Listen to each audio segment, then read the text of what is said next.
नमस्कार दोस्तों, आप देख रहे हैं हेडलाइन इंडिया न्यूज़। अलीगढ़ से बड़ी खबर। उत्तर प्रदेश में पहले गुंडाराज था और यहाँ के नेता माफियाओं से मिले हुए रहते थे, लेकिन समाजवादी पार्टी के बाद जब से भाजपा की सरकार बनी तब से यहाँ के गुंडे माफियाओं का पलायन हो गया है। इतना ही नहीं, सरकार की कल्याणकारी योजनाओं के कारण यहाँ आर्थिक समृद्धि भी आई है। ये बातें उत्तर प्रदेश के उप मुख्यमंत्री ब्रजेश पाठक ने अलीगढ़ में आयोजित की गई भगवान परशुराम जी की भव्य यात्रा के अवसर पर आयोजित कार्यक्रम को संबोधित करते हुए कहीं। उन्होंने कहा कि पहले विद्यालय में टीचर पढ़ाते नहीं थे, लेकिन अब इसके विपरीत स्थिति है और कायाकल्प योजना ने काफ़ी कायाकल्प किया है। डिप्टी सीएम के अनुसार आज प्रधानों के कार्यालय किसी राजपत्रित अधिकारी के कार्यालय से कम नहीं हैं। साथ ही आज गांव में बैठा व्यक्ति भी हर तरह की सरकारी योजनाओं से लाभान्वित हो रहा है। इधर उप मुख्यमंत्री ने कहा कि पहले सरकारी धन का उपयोग सरकारें सफाई महोत्सव में करती थीं, लेकिन वर्तमान सरकार सरकारी पैसे से विकास का एजेंडा बनाती है और वन डिस्ट्रिक्ट प्रोडक्ट भी इसका उदाहरण है, जिसके कारण औद्योगिक क्रांति आई है। डिप्टी सीएम ने विप्रियजनों ने 20 अपने उद्बोधन में बदलते भारत और चंद्रयान जैसी उपलब्धियों का जिक्र करते हुए ये विश्वास जताया है कि यद्यपि आज भारत विश्व की 5वीं बड़ी ताकत है, लेकिन जब हम 100वें वर्ष में प्रवेश करेंगे तब तक भारत विश्व की तीसरी शक्ति बन जाएगा। यहाँ भगवान परशुराम जी की शोभा यात्रा से पूर्व पंडित आदित्य नारायण अवस्थी ने वैदिक मंत्रोच्चारण के साथ हवन यज्ञ संपन्न कराया, जिसमें यहाँ ब्राह्मण महासभा के राष्ट्रीय उपाध्यक्ष पंडित हितेंद्र उपाध्याय बंटी और पंडित अनुराग गौतम ने मुख्य यजमान के रूप में पूजा अर्चना संपन्न कराई। कार्यक्रम का संचालन नारायण सारस्वत जिला महामंत्री द्वारा किया गया। इस कार्यक्रम के मुख्य संयोजक राष्ट्रीय उपाध्यक्ष हितेंद्र उपाध्याय बंटी ने कहा कि श्री हरि विष्णु के अवतार भगवान परशुराम जी विप्र समाज के ही नहीं बल्कि सर्व समाज के लिए पूज्य थे और इस कार्यक्रम में सभी जाति धर्म के लोगों की सहभागिता ने ये बात साबित कर दी है। इस दौरान यहाँ सम्मानित अतिथियों का पगड़ी पहनाकर व स्मृति चिन्ह देकर जोशीला स्वागत और अभिनंदन किया गया।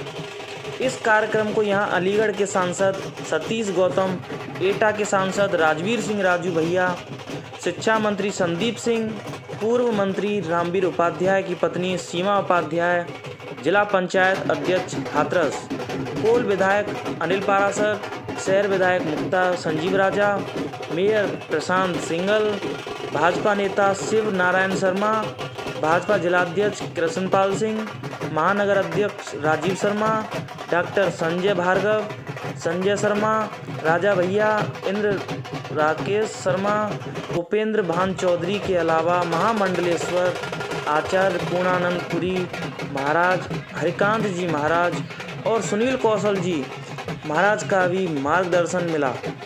इधर इस कार्यक्रम के उपरांत रामलीला मैदान से शोभा यात्रा प्रारंभ हुई, जिसमें शामिल सुंदर झांकी, बैंड बाजे, डोले अखाड़े और भगवान परशुराम जी का मुख्य डोला आकर्षक का केंद्र बने रहे।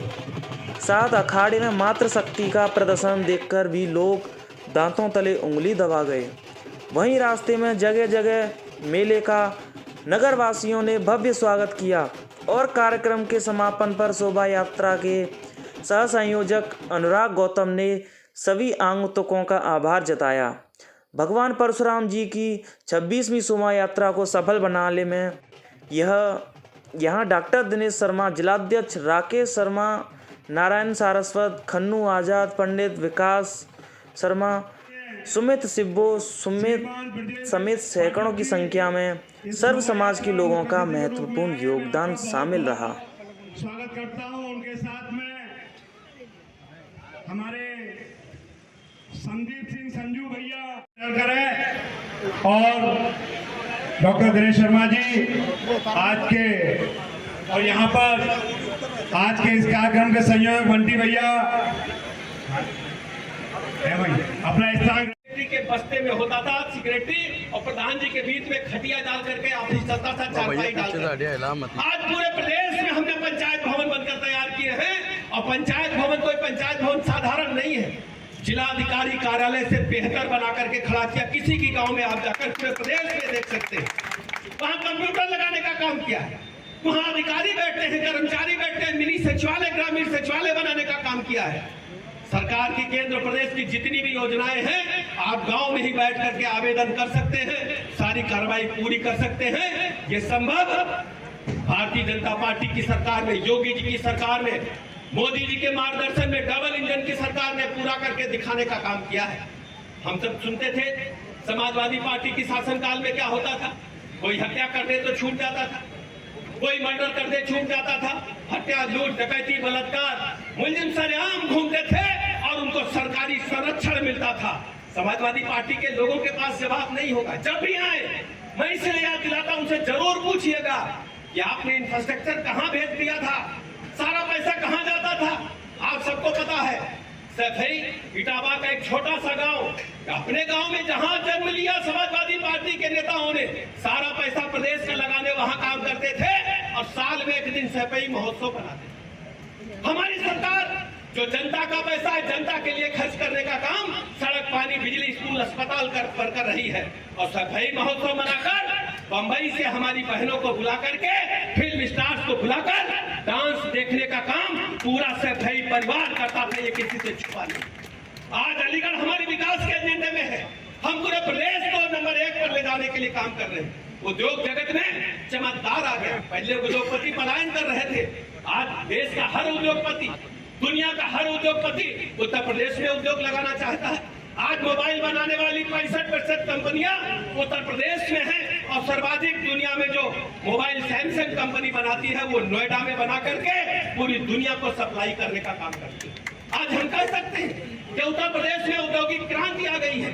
जिस ढंग से भगवान परशुराम ने जिनके आदर्शों पर हम लोग चलने का बीड़ा उठाते हैं कि समाज में हम सबको साथ लेकर के चलते हैं, और जिस ढंग से माननीय मुख्यमंत्री जी ने कह रखा है कि हम प्रदेश से गुंडा राज को समाप्त करेंगे, भय मुक्त समाज की स्थापना करेंगे, उस दिशा में हमारी सरकार तेजी के साथ काम कर रही है। आज हम दावे के साथ कह सकते हैं अलीगढ़ जनपद हो या कोई जिला हो प्रदेश का, एक भी गुंडा, बदमाश, माफिया, लुच्चा, लफंगा सड़क पर नहीं दिखता है।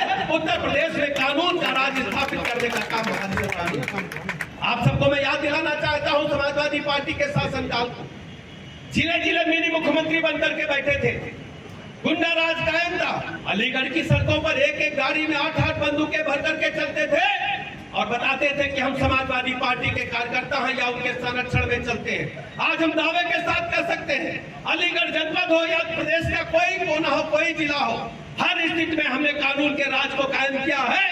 आज गुंडे बदमाशों में भय है, आम जनता भय मुक्त होकर अपना जीवन यापन कर रही है। प्रदेश विकास के मामले में नंबर 1 पर तेजी के साथ आगे बढ़ रहा है। इंफ्रास्ट्रक्चर के मामले में आप देखेंगे एक्सप्रेस हाईवे बन रहे हैं। आज 6 एक्सप्रेस हाईवे वाला स्टेट उत्तर प्रदेश बनने जा रहा है। इससे पहले एक भी सड़क आपके पास नहीं थी। सड़कों का क्या हाल तक किसी से छिपा नहीं है। बिजली एक हफ्ता दिन में आती थी, एक हफ्ता रात में आती थी। समाजवादी पार्टी के लोगों से आ जाए तो पूछिएगा कि आप धर्म के नाम पर वोट मांगने का काम करते हो, आप सड़क नहीं बनवा सके, बिजली नहीं दे सके। आज हमारे पास एक से एक बिजली उपलब्ध है। अस्पतालों में लगातार चिकित्सकों की भर्ती जारी करके हमने आज ही डेंगू का बिंदुवार जिले में आकर के हमने समीक्षा की है, तय किया है कि एक भी मरीज को हम निराश नहीं करेंगे और जो भी जिले में आवश्यकता उसको हम पूरा करने का काम करेंगे। अलीगढ़ हमारी प्राथमिकता की सूची में शामिल है। बेसिक शिक्षा के स्कूलों का क्या हाल था? बेसिक शिक्षा में टीचर्स पढ़ाते नहीं थे, बच्चों का ड्रॉप आउट रेट बढ़ रहा था, बच्चे कॉलेज स्कूल छोड़ रहे थे। आज हम दावे के साथ कह सकते हैं कि 95% से अधिक बेसिक शिक्षा के स्कूल कायाकल्प योजना में हमने मांटेसरी स्कूल से बेहतर बनाने का काम किया है। और केवल बिल्डिंग नहीं बनाई, हमने बच्चों को निजी स्कूलों से बेहतर ड्रेस प्रदान की है, जूता मोजा दिया है, पाठ्य पुस्तकें दिया और उच्च कोटि का भोजन भी प्रदान करने का। मित्रों, भगवान परशुराम जी की शोभा यात्रा के अवसर पर आप सबको बहुत ही शुभकामनाएं देता हूं और आभार प्रकट करता हूं। हम सब जानते हैं कि ब्राह्मण समाज ने सृष्टि से ही सर्व समाज को साथ लेकर के चलने का जो बीड़ा उठाया था, उसको आज तक हम सब बरकरार रखते हुए समाज में एक नई दिशा देने का कार्य कर रहे हैं। मैं ऐसे अवसर पर अपने सभी भाई बहनों को बहुत बहुत अभिनंदन करता हूं, आभार प्रकट करता हूं। विगत कई वर्षों से लगातार उपाध्याय जी और उनकी टीम ने इस शोभा यात्रा का व्यवस्थित ढंग से संचालन करने का काम किया है। 26 वर्ष लगातार कोई कार्यक्रम करना कोई आसान नहीं होता, लेकिन उपाध्याय जी ने और उनकी टीम ने, हितेन जी ने इस व्यवस्था को लगातार चलाते हुए बहुत व्यवस्थित ढंग से समाज को एक एक घर को जोड़ते हुए इस कार्यक्रम को आगे बढ़ाने का काम किया है। इसके लिए मैं पूरी टीम का बहुत बहुत अभिनंदन करता हूं, आभार प्रकट करता हूं। हम सब जानते हैं कि समाज में लगातार चाहे वैवाहिक सम्मेलन कराने हो, युवक युवती परिचय सम्मेलन के माध्यम से काम कराना हो, चाहे कोरोना काल रहा हो, आप सबने बहुत ही मेहनत और लगन के साथ जुट करके समाज की सेवा करने का काम किया है। और कोई साधारण काम नहीं होता कि अपने प्राणों को न देख करके, अपने परिवार की चिंता न करके लगातार सर्व समाज के हित के लिए काम करना अगर किसी से सीखना है तो हमें आप सबसे सीखना होगा और लगातार इस बात के लिए कायम रहना। मैं विगत कई वर्षों से आप सबके बीच में आता जाता रहा, लेकिन जिस ढंग से आप सबने संयोजन करते हुए एक एक व्यक्ति को, एक एक परिवार को संस्था से जोड़ करके सबका आह्वान करते हुए इस शोभा यात्रा में शामिल करने का इतना भव्य और गरिमामयी कार्यक्रम आयोजित किया है, इसके लिए मैं पुनः टीम को और राजू भैया जी को, सतीश गौतम जी को, संदीप जी को, अनिल पारासर जी को, मुक्ता राजा जी को और शहर के अपने जिलाध्यक्ष जी को, माननीय अपने मेयर साहब का और अपने महानगर अध्यक्ष जी का बहुत बहुत अभिनंदन करता हूँ, आभार प्रकट करता हूँ। समाज में और हम कहते हैं माननीय मोदी जी के नेतृत्व में, मार्गदर्शन में जब भारत अपनी 100वीं वर्षगांठ आजादी के मना रहा होगा, बड़े बड़े शास्त्री मानते हैं कि 2047 में हम तीसरी बड़ी आर्थिक ताकत बनकर के दुनिया के पैमाने पर उभरेंगे। आज भारत कोई साधारण भारत नहीं है। दुनिया के अन्य विकसित राष्ट्र पहले भारत को हेय दृष्टि से देखते थे। France, Italy, Germany, America, England, आज चंद्रयान सफलतापूर्वक लैंड कर रहा है और दुनिया के अन्य राष्ट्र भारत आकर के अपने यान को यहां से स्पेस में भेजने के लिए याचना करने का काम कर रहे हैं। आज भारत बदलता हुआ भारत है, दुनिया के पैमाने पर चमकता हुआ सितारा भारत है। औद्योगिक क्रांति के साथ साथ इंफ्रास्ट्रक्चर में बढ़ोतरी हुई, जो आज आधुनिक दल कहने लग रहे हैं। इन्हीं लफ्जों के साथ मैं आप सबका आभार प्रकट करता हूं और आप सबसे सहयोग की अपील करता हूं। हम आपको भरोसा दिलाना चाहते हैं कि हम हर स्थिति में आपके साथ खड़े मिलेंगे, कंधे से कंधा मिलाकर खड़े मिलेंगे।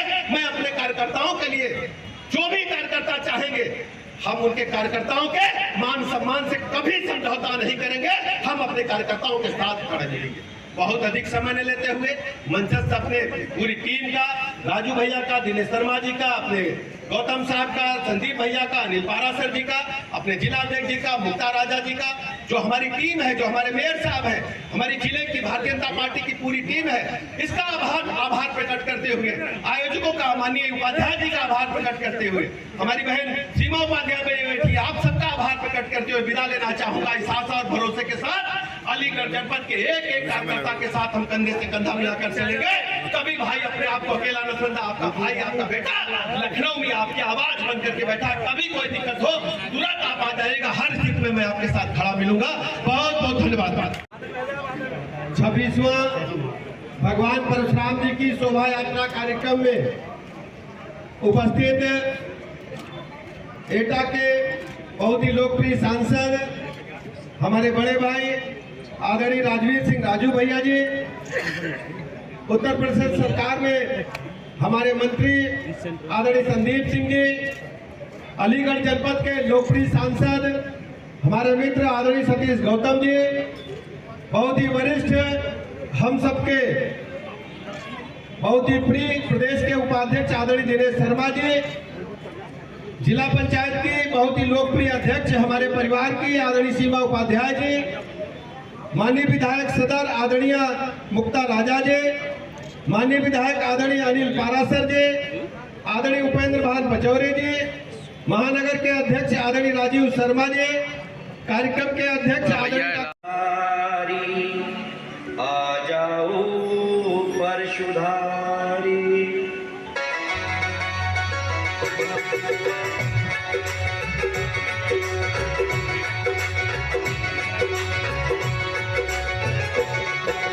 परशुराम तुम आओ आज छाया संकट। भगवान परशुराम जी की 26वीं शोभा यात्रा के अवसर पर मैं आयोजकों का विशेष रूप से हितेंद्र उपाध्याय जी का बहुत बहुत अभिनंदन करता हूं, आभार प्रकट करता हूं। हम सब सर्व समाज को लेकर के साथ चल रहे हैं। अलीगढ़ के चतुर्मुखी विकास के लिए हमारी सरकार लगातार काम कर रही है।